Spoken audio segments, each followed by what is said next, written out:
Hello guys, hope you are doing વેલ. તો બધાને happy Navratri. પહેલાં તો હું અત્યારે છું નોર્થમ્પ્ટનના નિયર બાય ટાઉનમાં. અત્યારે મારો બ્રેક ટાઈમ છે અને હું જાઉં છું ઘરે અત્યારે બ્રેકમાં. તો તમે વિડીયોનું ટાઇટલ જોયું તો તમને ખબર પડી ગયા આજે હું શાના પર વાત કરવાનો છું. તો એવા ઘણા બધા ઇન્ટરનેટ પર વિડીયોઝ આપણને જોવા મળે કે યુકે આવવું જોઈએ કે ના આવવું જોઈએ, અને એવા ઘણા બધા થોડા મનસી ન્યૂઝ પણ સ્પ્રેડ થાય અને આપણને એવા નેગેટિવ ઇમ્પેક્ટ્સ આપે એવા થોડા વિડીયો આપણને જોવા મળે કે ના હોય, જોબ ના હોય, કંઈ છે નહીં. તો મને એમ થયું કે મારો વ્યૂઝ પણ શેર કરું તમારા જોડે. તમને જરૂરથી આ વિડીયો ગમશે અને તમે પણ જો પ્લાનિંગ કરતા હો તો તમને ક્યાંક હેલ્પફુલ પણ થશે વિડીયો. તો પહેલી વસ્તુ એ છે કે ઘણા બધા પોઝિટિવ પોઈન્ટ્સ છે. એમાંનો પહેલો પોઈન્ટ છે કે કરન્સી. એ તમને બધાને ખબર છે કે કરન્સી સારી તો સેલેરી સારી, બરાબર. સેકન્ડ પોઈન્ટ છે કે તમને સેટરડે સન્ડે ઓફ મળે, તમે સારી જોબમાં હો તો, બરાબર. ઇન્ડિયામાં હજી પણ આવ્યું છે કે આપણે સન્ડે ખાલી છૂટી હોય. તો એક આ પોઈન્ટ થયો. પછી એનાથી વધારે આગળ જોઈએ તો તમે જો પ્રોપર પ્લાનિંગ કરીને આવતા હો, લાઈક તમે ત્યાંથી સ્ટડી પૂરું કરીને આવો છો, અહીંયા ડાયરેક્ટ જોબ પર આવો છો, અથવા અહીંયા સ્ટડી કરીને તમે અહીંયા જોબ શોધવાના છો, તો મારું એવું માનવું છે કે તમે જો થોડો ત્યાંથી એક્સપિરિયન્સ લઈને આવો, બરાબર છે, અને પ્રોપર પ્લાનિંગ કરો, ઉતાવળ ના કરો, કોઈ એજન્ટને ના પકડો ઝડપથી. તમે પહેલાં જાતે રિસર્ચ કરો થોડું કે કયા કોર્સમાં જવું છે, કે પછી કઈ સેક્ટરમાં આપણે જવું છે, ત્યાંનું તમારી જોડે બેઝિક એક્સપિરિયન્સ શું છે, તમારું સીવી અથવા રિઝ્યુમે જે પણ છે એમાં કોઈ કંપની અથવા કોઈ પણ આપણે કહીએ કે એમ્પ્લોયર છે એ હાથમાં લઈ રિઝ્યુમ તમારું સીવી, તો એને એવું લાગવું જોઈએ કે આ ફિલ્ડ માટે કેન્ડિડેટ છે પ્રોપર. તો કદાચ એ વિચારે કે ભાઈ આને આપણે જોબ આપીએ. અથવા તો પછી તમે થોડો ટાઈમ આપો. મેજોરિટી કેન્ડિડેટ શું કરે છે ખબર, કે ફોરેન આવવું છે એટલે ઉતાવળ બહુ કરે છે કે જલ્દી જલ્દી યુકે જતા રહીએ, કેનેડા જતા રહીએ, ઓસ્ટ્રેલિયા જતા રહીએ. તો આ વિડીયો ખાલી યુકે માટે નથી, પણ એમ કહી શકો કે તમે કંઈ પણ જાઓ ઇન્ટરનેશનલ, જો તમે સપનું વિચારતા હો ને તો 100% તમે એના માટે પ્રયત્ન કરો. કારણ કે ઓલ ઇન ઓલ તમને તમારા ફેમિલીને બેનિફિટ થશે. કારણ કે તમે ઇન્ડિયામાં 10-15 વર્ષ 20 વર્ષ જોબ કરશો તો તમે ત્યારે જઈને તમે 2 લાખ 2.5 લાખ સેલેરી કપાશો. અહીંયા સ્ટાર્ટિંગ તમારી 2-2.5 લાખ સેલેરી છે. તો આ બેનિફિટ છે, બરાબર. અને તમે અહીંયા 5-7 વર્ષ જોબ કરો તો તમે વિચારો કે અહીંયા તમારા એક્સપિરિયન્સના બેઝ ઉપર કેવી સારી સેલેરી થાય. આ પહેલો પોઈન્ટ છે, બરાબર ને.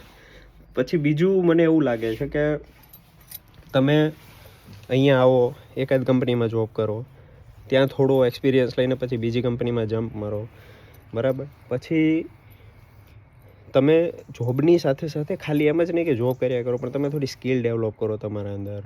માર્કેટને એકચ્યુઅલમાં શાની જરૂર છે, બરાબર છે, એ બધું થોડું રિસર્ચ કરો. તો મને લાગે છે કે 2-3 વર્ષમાં તમારી લાઈફ સેટ થઈ જાય.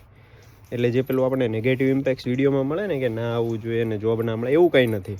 જોબ એને નથી મળતી કે જે પ્રોપર ફ્લોમાં કામ નથી કરતા. બાકી મેજોરિટી એવા કેન્ડિડેટ છે કે જેના બધા જોડે જોબ છે. મને એવા કેટલા બધા કેન્ડિડેટ્સ લિંક્ડઇનમાં છે, અથવા ઇન્સ્ટાગ્રામમાં છે, અથવા તો તમને ઇન્ટરનેટ પર જોવા મળે કે જે લોકો પ્રોપર સેટ છે, સબ્જેક્ટની ફિલ્ડમાં જોબ કરે છે, બરાબર છે. અહીંયા ફાર્માનો સ્કોપ સારો છે, બહુ બધી ફાર્મા કંપનીઝ છે, બહુ બધી કોસ્મેટિક કંપનીઝ છે, આઈટી કંપની, એન્જિનિયરિંગ કંપની છે, સ્કોટલેન્ડ છે, વેલ્સ છે, એ બાજુ તમને સેલેરીના પેકેજ સારા મળે. ઇવન લંડન સાઈડ જાઓ તો સારા પેકેજ મળે, બરાબર. પછી તમે કેવું છે કે ત્યાં તમે બહુ વર્ષો પહેલાં તમે સ્ટડી પૂરું કર્યું હોય, 2-5 વર્ષ પહેલાં તમે ઘરે બેઠા હો તો કે બીજી જોબ કરતા હો, પછી તમે ત્યાં વિચાર્યું કે હવે આપણે યુકે જવું, પછી તમે અહીંયા આવીને તમે તમારું ગુજરાતી ચાલુ રાખતા હો, અથવા તમારી જે પણ લોકલ લેંગ્વેજ હોય તે, બરાબર. તમે આ લોકોને અપનાવતા નથી થોડું ઘણું પણ, બરાબર. આ કોઈ રિલિજિયસની વાત નથી, પણ તમે એક લેંગ્વેજ ઉપર થોડો પ્રોપર કમાન્ડ સેટ કરો તમારો. કારણ કે સિમ્પલ વસ્તુ છે ને, અહીંયા તમારે કમ્યુનિકેટ કરવી હોય, સારી કંપની, બ્રિટિશ કંપનીમાં તમારે કરિયર બનાવવું હોય તો તમને થોડું ઇંગ્લિશ આવડવું જોઈએ, તમે પ્રોપર કમ્યુનિકેટ કરવા જોઈએ, તમને સબ્જેક્ટનું નોલેજ હોવું જોઈએ. તો ડિટેલમાં હું તમને પછી માહિતી આપીશ કે તમારે કઈ રીતે બધું પ્લાનિંગ કરવું જોઈએ. બટ મારું કહેવું એવું છે કે એક વસ્તુ મારે ખાસ મેન્શન કરવી છે કે તમે જે પેલું એજન્ટ પકડીને ડાયરેક્ટ તમે ફીસ આપી દો અને બધું એ જાતે કરી દે, તમારી એર ટિકિટ પણ એ કરી દે, કોર્સ પણ એ કરી દે, એવા કેટલા બધા સ્ટુડન્ટ્સ મેં જોયા છે. હું લિવરપૂલ હતો, અહીંયા હતો, કે છોકરાઓને ખબર જ નથી હોતી કે કયો કોર્સ, કેમ લીધો, કોર્સનો શું સ્કોપ છે, કઈ યુનિવર્સિટી છે, યુનિવર્સિટીનું શું રેન્કિંગ છે, યુનિવર્સિટીનું પ્લેસમેન્ટ શું છે, યુનિવર્સિટીના ટાઈઅપ શું છે, તમે કોર્સમાં આવો છો તો કોર્સમાં પ્રોજેક્ટ કરો છો, એ પ્રોજેક્ટ તમે કઈ કંપનીઝમાં કરી શકો કે નહીં, ઇન્ટર્નશીપ છે તો ઇન્ટર્નશીપ પેડ છે નથી, જાતે શોધવાની હોય એ લોકો આપે, આ કોઈ ડિટેલ નથી ખબર હોતી છોકરાઓને. તો આવી રીતે તમે સાવ બ્લાઇન્ડ આવો અને પછી તમે જો ઈચ્છતા હો કે તમને ફિલ્ડની જોબ મળે તો how you can get that. તો બસ તો થોડું મને એવું લાગે આ છે. બાકી જો તમને એવા નેગેટિવ ઇમ્પેક્ટ્સ મળતા હોય કે ના જોવું જોઈએ એવું કંઈ નથી. હજુ પણ યુકેમાં સારી ઓપોર્ચ્યુનિટીઝ છે.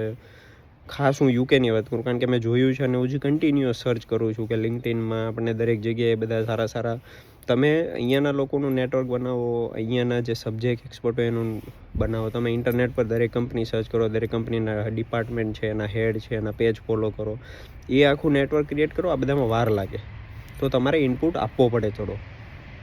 આ ઇનપુટ આપ્યા પછી એક તમારું એવું સર્કલ બને કે જ્યાં તમે તમારી રિક્વાયરમેન્ટ મૂકો, તમને કોઈ હેલ્પ કરે, તમને કોઈ સજેસ્ટ કરે, તમને કોઈ લિંક આપે અને ત્યાં કોન્ટેક્ટ કરીને પછી તમે 1 by 1 ઇન્ટરવ્યૂ ફેસ કરો અને પછી એમાં તમે તમારું કરિયર સેટ કરી શકો. બટ આ બધું કેવું છે કે થોડું પ્રોપર ફ્લોથી જવું પડે તમારે.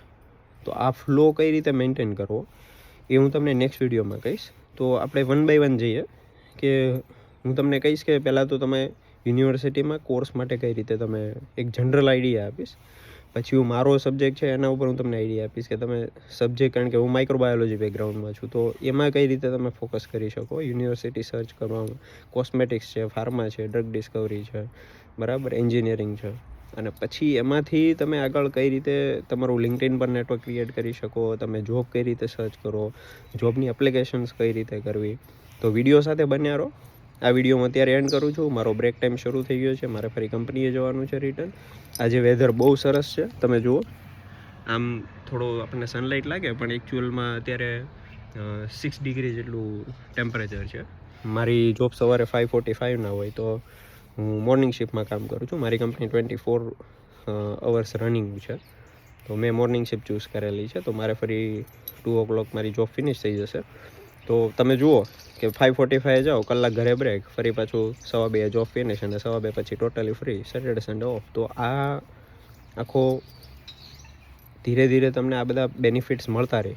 અને બીજું કોઈ વધારે અહીંયા સોશિયલ પ્રેશર નથી, લાઈક આપણે ઇન્ડિયા જેવું. તમને સારું એટમોસ્ફિયર મળે, તમે તમારા માટે ટાઈમ સ્પેન્ડ કરી શકો, પોતાના ડેવલપમેન્ટ માટે, પોતાના કરિયર માટે તમારો પોતાનો ટાઈમ તમે આપી શકો. તો આ બધા ઘણા બેનિફિટ્સ પણ છે. તો આ બધી આપણે વાત કરીશું. વિડીયોને ગમ્યો હોય તો લાઈક કરો, શેર કરો, સબસ્ક્રાઈબ કરો, તમારા ફ્રેન્ડ લોકો જોડે શેર કરો. અને આ નવરાત્રિના જે 9 દિવસ છે એમાં માતાજી ભગવાન, તમે જે પણ ગોડ અથવા તમારા જે પણ રિલિજિયસ છે એમાં તમે બિલીવ કરો, એ તમને પોઝિટિવ એનર્જી આપે. અને આવતા વિડીયોમાં મળીએ. See you, bye, take care.